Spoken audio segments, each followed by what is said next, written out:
બીજું શું કાકા, બીજું શું પૂછું તમને? બીજું તો હવે કઈ તમારે કઈ નવા જૂની હોય તો કહો. કશી નવા જૂની નથી ને, એટલે ઘરે રિનોવેશન કરાવું છું. એટલે અત્યારે કેવું પેલી સીઝન ચાલે છે ને, તો ઘરમાં રિનોવેશન કરાવવાનું. એટલે શું કરાયું? અરે યાર ખાલી એક નાનકડું કામ હતું. એટલે ઉપર છજા પરથી છે ને પાણી ટપકતું હતું, તો મને એમ થયું કે આપણે ઉપર અગાસીમાં પેલું કેમિકલ નાખી દઈએ, ટાઇલ્સ મરાઈ દઈએ, એટલે કેવું સોલ્વ થઈ જાય આખો. પણ પછી છે ને આ મેં જોયું છે કે આ નાનકડી વસ્તુથી શરૂ થાય છે ને એ અટકતું નથી. પછી આપણને એવું થાય કે આ કરાવી દો, પેલું પણ કરાવી દો. એવું કરતા કરતા 3 લાખનું રિનોવેશન કરી નાખ્યું છે. પણ હું એમ કઉ છું કે આપણે પીઓપી કરાવી દઈએ તો શું વાંધો છે?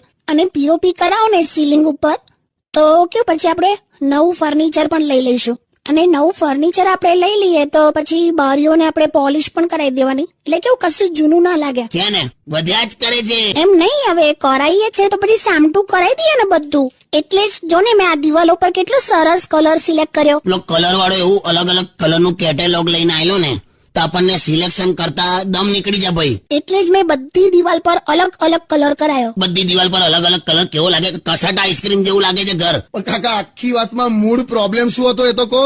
અલા ઉપરથી પાણી ટપકતું હતું, બસ આટલું જ હતું. હેલો ફ્રેન્ડ, મારા કોમેડી વિડીયો ફ્રેન્ડ તમને કેવા લાગે છે? પ્લીઝ સારા લાગતા હોય તો લાઈક, શેર અને કોમેન્ટ કરજો અને મારી ચેનલને સબસ્ક્રાઇબ કરજો.